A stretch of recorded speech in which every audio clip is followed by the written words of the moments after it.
경찰이 인근 CCTV 등을 확인한 결과 실제 차를 몰았던 사람은 조수석에 있던 남성이었던 것으로 확인됐습니다.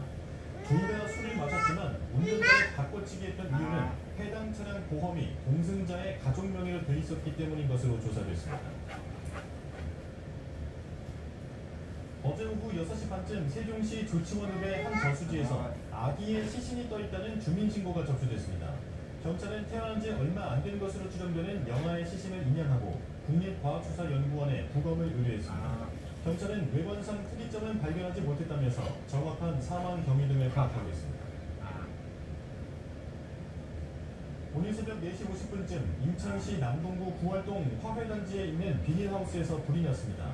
직접 불을 끄려던 60대 남성이 이 불로 얼굴 등에 2도 화상을 입어 병원으로 옮겨졌고 비닐하우스 2동이 일부 타 소방 추산 400여만 원의 재산 피해가 났습니다. 10분여 만에 불을 끈 소방 당국은 전기적 요인으로 불이 났다고 보고 정확한 원인을 조사하고 있습니다.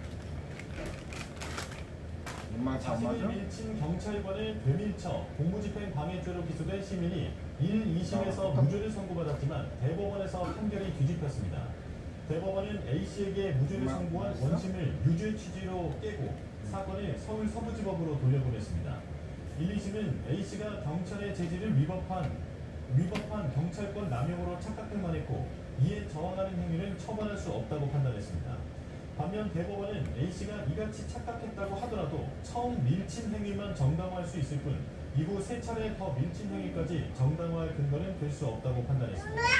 또 A씨가 경찰관의 폭행을 위법한 것으로 오인할 만한 상황이 아니었다며 이를 다시 따져봐야 한다고 설명했습니다. 조 바이든 미국 대통령이 민주당 대선 후보 자리를 넘긴 카말라 해리스 부통령과 공개적으로는 처음으로 한자리에 섰습니다. 도널드 트럼프 전 대통령을 향해 쓰레기라는 단어를 써가며 조롱했고 트럼프 역시 민주당 진영을 강도 높게 비난했습니다. 신흥진 기자입니다. 현직 대통령과 부통령이자 민주당 대선 후보를 주고받은 두 사람이 함께 나타났습니다. 바이든 대통령이 지난달 21일 대선 후보에서 물러난 뒤 처음으로 지원 사격에 나선 것입니다. And of course, I can speak all afternoon about the person that I am standing on the stage with. 해리스는 의료 지원 확대를 포함해 바이든보다 더 많은 업적을 낸 대통령은 없다고 본다며 펴세웠습니다. 마이크를 건네받은 바이든은 인플레이션 감축법의 처방약 가격 인하 승권을 강조하며 트럼프 전 대통령과 공화당을 비판했습니다. This is the Donald Trump or Donald. They want to get rid of this. We passed. 일주일 만에 기자회견을 연 트럼프는 인플레이션과 이민 정책 등을 거론하며 해리스와 바이든을 싸잡아 비난했습니다.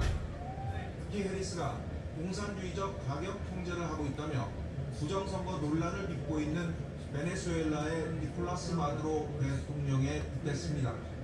She's running on the Maduro plan. We call it the Maduro plan, like something straight out of Venezuela or the Soviet Union. 양측이 날선 공방을 이어가고 있는 가운데 민주당의 해리스가 공화당의 트럼프를 근소하지만 앞서간다는 여론조사가 이어지고 있습니다. 퓨 리서치 센터 조사에 따르면 해리스가 46%, 트럼프가 45%로 박빙의 우세를 보였습니다. 더 힐과 디시전 데스크 HQ가 발표한 결과에서도 해리스는 48.2%로 트럼프의 지지율 46.8%를 제쳤습니다. YTN 신홍진입니다. 지방자치단체마다 지역을 대표하는 캐릭터 만들기에 공을 들이고 있습니다. 경기 용인시에서는 지역 명칭을 살린 캐릭터 조화용이 인기몰이 중인데요. 시청사 아래 제2의 오프라인 매장이 문을 열었습니다. 최명신 기자입니다. 에버랜드 내 굿즈 매장입니다. 레서판다 캐릭터 렉스와 함께 깜찍한 용 모양 메모를 가진 조화용이 인기를 끕니다. 두 캐릭터의 콜라보 상품만 40종이 넘습니다. 조화용은 용인시 공식 캐릭터로 올해 초 무료 배포한 3차원 이모티콘 25만 명분이 15분 만에 모두 끝날 정도로 인기를 끌고 있습니다. 용은 원래 웅장하고 그런 거를 상징하는 반면 조화용은 약간 귀엽게 이미지를 다가가다 보니까 좀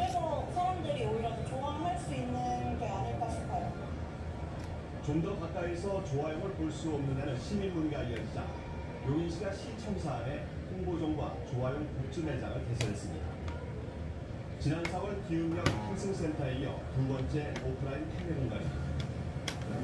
공공 캐릭터의 경직된 이미지에서 벗어나 국민 모두 사랑받을 수 있는 캐릭터로 조향할 수 있도록 상품 개발과 홍보에 매진하겠습니다.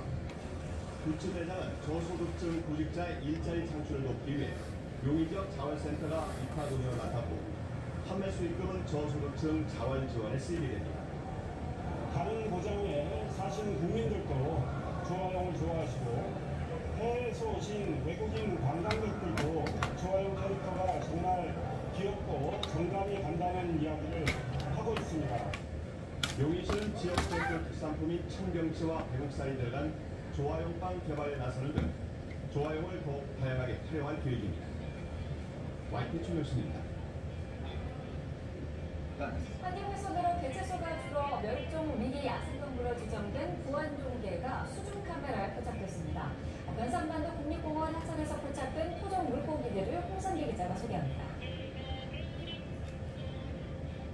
하천 아래로 카메라를 담그자 등을 따라 전방 무늬가 선명한 물고기가 눈에 띕니다. 전국 부안의 하천에만 사는 우리나라 고유종 물고기 부안종개입니다. 10여 년 전부터 개체수가 크게 줄어 멸종위기 야생동물로 지정됐는데 어렵게 화면에 포착됐습니다. 부안종개는 변산반도 국립공원과 인근수지에 서식하는 우리나라 고유종으로 과거 석재 훼손 등으로 개체수가 감소하여 2012년도 환경부 멸종위기 야생생물 2급으로 지정되었습니다. 부안종개가 모래나 자갈이 깔린 일부수 하천에만 산다는 점에서 하천이 다시 맑아졌다는 신호이기도 합니다. 부안종개 옆으로 줄새우 여러 마리도 포착됩니다. 줄새우는 물속의 유기물질을 먹어치워 청소동물로 불립니다. 맑은 물에 사는 토종 물고기 하면 빠질 수 없는 쏘가리도 바위틈에 몸을 숨기고 있습니다. 바다와 강을 오가는 뱀장어도 변산반도 국립공원에서 볼 수 있습니다. 국립공원공단은 이 밖에도 피라미와 돌고기, 인물개 등 우리나라 토종 담수어 10여 종이 공존하는 모습을 확인했다고 밝혔습니다. 공단은 국내 유일의 부안종개 서식지인 변산반도 국립공원의 환경 보존을 위해 탐방객들의 적극적인 협조를 부탁했습니다. YTN 홍선입니다. 지난 2004년과 2008년 중국에서 이른바 가짜 분유 때문이 일었습니다. 지금까지도 어디선가 만들어지는 가짜 분유, 영유아의 생명을 위협할 만큼 세계적으로 심각한 문제인데요. 국내 무진의 스마트폰 일반 카메라로 가짜 분유를 탐지하는 기술을 개발해 화제입니다. 강나영 기자입니다. 분유를 고르는 엄마의 손길이 신중합니다. 아기가 먹는 것인 만큼 성분과 원산지 등을 꼼꼼히 살펴봅니다. 2004년 저질 분유를 먹은 영유아 수십 명이 사망했고 2008년에는 화학물질 멜라민이 들어간 분유로 수만 명이 피해를 입은 후 가짜 분유에 대한 불안감이 사라지지 않고 있습니다. 분말가루 특성상 진짜 분유인지 아닌지 그동안 확인이 어려웠는데 이제는 스마트폰만으로도 빠르고 정확하게 알 수 있게 됐습니다. 공공식품에 대한 그런 악영향들을 최대한 줄이고자 하는 목적에서 이제 연구를 시작하게 되었고요. 사용자들이 쉽게 접근할 수 있는 스마트폰만을 활용하여 분말식품의 진위를 판단할 수 있는 시스템인데요. 연구진은 분말의 물리적 성질과 액티류의 상호작용에 주목했습니다. 먼저 분말가루 위에 스포이드를 이용해 물방울을 떨어뜨립니다. 물방울의 형태와 가루에 흡수되는 정도는 가루의 미세 구조에 의해 결정되는데 분유 위에 떨어진 물방울의 형태를 비교하면 가짜 분유를 찾아낼 수 있습니다. 이때 물방울이 변하는 형태는 눈으로 구분할 수 없기 때문에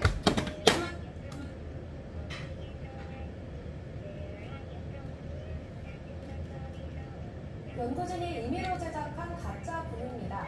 3분 정도의 시간이 흐르고 스마트폰 화면을 확인하자 빨간 글씨로 가짜 분유라는 화면이 뜹니다. 언제 어디서든 누구나 쉽게 사용할 수 있는 검사도구에서 나아가 다양한 분야에도 응용될 수 있습니다. 소비자뿐만 아니라 정부라든지 혹은 유통 시장에서도 이런 저희 기술을 활용한다면 손쉽게 진입을 확인할 수 있는데 도움을 줄 수 있을 것으로 생각합니다. 연구진은 분유 이외의 가루 형태의 식품이나 의약품에도 개발한 기술을 적용할 수 있도록 후속 연구를 이어간다는 계획입니다. 또 간편하게 미소 제품을 구별해낼 수 있어서 안전한 유통망 구축에 도움이 될 것으로 기대했습니다. YTN 사이언스의 강나연입니다. 이달 초 인천에서 일어난 지하주차장 화재로 전기차에 대한 소비자 불안이 커지고 있습니다. 자동차 업계는 무상 점검과 함께 배터리 화재를 원천 차단하는 기술을 고도화하는 등 안전에 방점을 둔 전략을 세우고 있습니다. 김태민 기자의 보도입니다.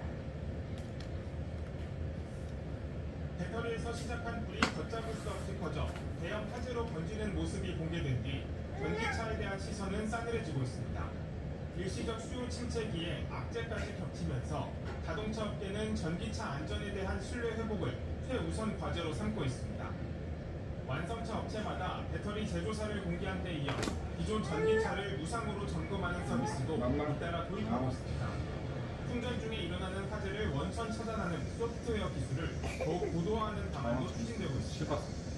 배터리 관리 시스템으로 이상 징후가 감지되면 충전을 강제로 끝내 사고를 예방하는 기술이 대표적입니다. 시동이 꺼진 상태에도 배터리 이상 여부를 문자로 알려주는 서비스는 다음 주부터 국내 출고된 43만 대 전기 승용차 전 차종으로 늘립니다. 더 나아가 심각한 문제가 발생하면 즉시 관계 기관에 자동 통보하는 시스템도 개발하기로 했습니다.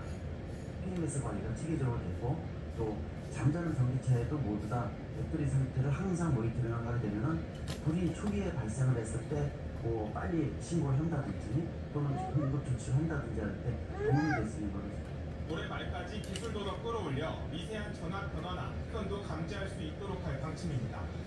대형 화재를 계기로 국내 전기차 시장의 활성화, 가격에서 안전으로 옮겨가면서 배터리 기술의 강점을 부각하는 전략이 당분간 크게 주목받을 전망입니다. YTN 김태민입니다. 인공지능을 이긴 최초이자 최후의 인간 이세돌 구단 알파고와의 세계의 대결이고 세계는 AI의 발전에 주목했지만 가장 크게 바뀐 건 이세돌의 삶이었습니다. 결국 가족계까지 떠난 그는 YTN을 만나 속 깊은 이야기를 털어놨는데요. 정유진 기자가 만나봤습니다. 8년 전 인공지능 AI 알파고와 가족 대결을 벌여 인류 가운데 유일한 1승을 거둔 이세돌 구단. 첫 제의를 받을 때만 해도 가벼운 행사로 여기며 승리를 자부했다고 회상했습니다. 저는 제발 고민도 안 하고 사실 승낙을 했어요. 그래, 아니 뭐 좋지 하고 그냥 가볍게, 아주 가볍게 승낙을 했고. 하지만 3연패, 정반대의 상황이 벌어지자 당황할 수밖에 없었습니다.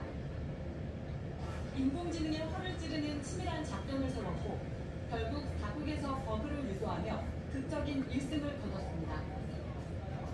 저는 이제 백수 이전의 승부를 본다고 했어요. 그러니까 적게 둬서 얼마 안 벌어졌을 때도 피해야 되고 너무 많이 이제 넘어가도 안 되는 거예요. 딱 그 중간만 노려야 되는 거예요. 백수 이전.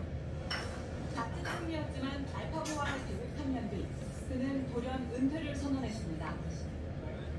인공지능이 보편화하며 세상이 바뀌었고 가족도 바뀐 겁니다.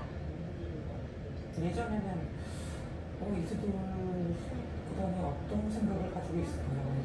기술에 어떤 의미가 있을까요? 이런 식으로 접근을 했는데 이제는 이 모든 프레임 깔리니까 이거는 퍼센티지가 좀 떨어지는데요? 예술성, 창의성 혁신에 위협을 가하는 AI 시대의 변화를 일찍이 체감한 이세돌 구단은 이제 세상은 다른 재능과 방식을 요구하고 있다고 해석했습니다. 지금은 가족을 살리는 사람이 필요한 건 아니라고 생각해요. 가족을 만들 줄 아는 사람이 필요해요. 예전에 당연히 그게 이제는 보드게임 작가로 인생 2막을 시작한 이세돌 구단.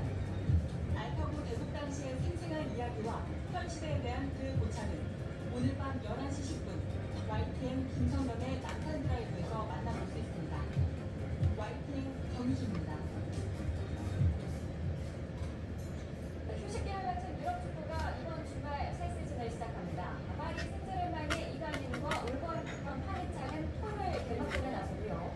포트넘의 손흥민은 화요일 새벽 시즌 첫 경기를 치릅니다. 은바페가 레알 마드리드로 떠난 파리 생제르맹에서 이강인의 존재감은 더 커질 전망입니다.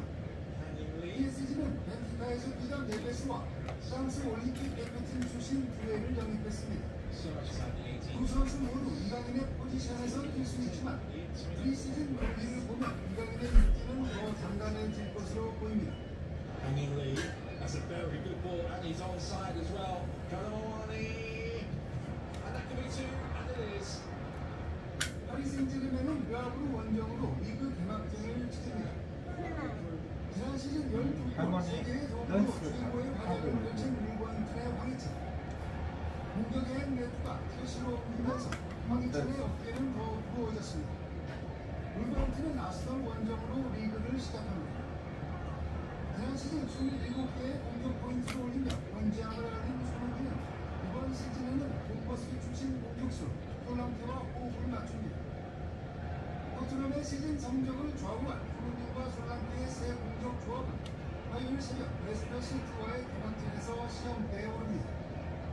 스토크시티 배준호와 토안티시티 엄지성의 챔피언십 코리안 더비, 그리고 브랜트포드 1군으로 올라온 중앙 수비수 김지수가 시즌 프리미어리그 데뷔전을 치르겠습니다. 남전 포인트입니다. 저희는 김동기입니다. 나 당신이 선택한 티탄 커피는 100% 스페셜 원두만을 사용합니다.